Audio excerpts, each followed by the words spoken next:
নমস্কাৰ মোৰ চেনেললৈ সকলোকে স্বাগতম জনাইছো আজি আমি দেৱালী বুলিনো কি কৰিলো আপোনালোকক দেখুৱা বুলি ভাবিছো গতিকে আহকচোন ভিডিওটো আৰম্ভ কৰো মই প্ৰথমতে দেখুৱাম আজি যেহেতু কালী পূজা গতিকে আমাৰ ঘৰত অকমান নিয়মটো কৰিছিল মই অকমান ভিডিও কৰি থৈছিলো প্ৰথমতে হেয়া দেখুৱাম তাৰ পাছতে দেখুৱাম আজি দেৱালী বুলি নাৰিকল আৰু সুজিৰে মায়ে লাডু বনাইছিল অকমান ভিডিও কৰি থৈছিলো হেয়া দেখুৱাম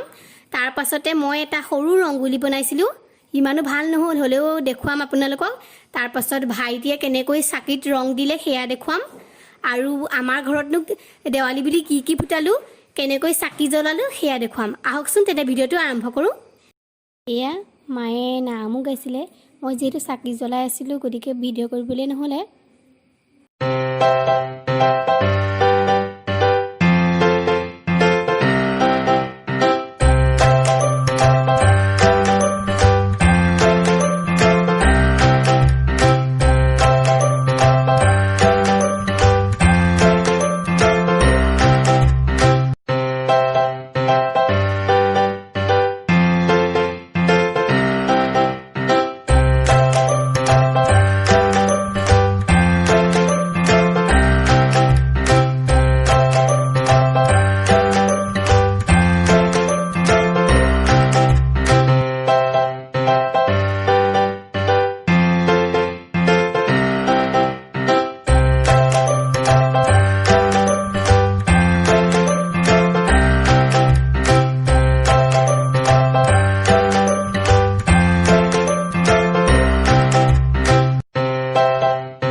খাবলৈ বনাইছিলে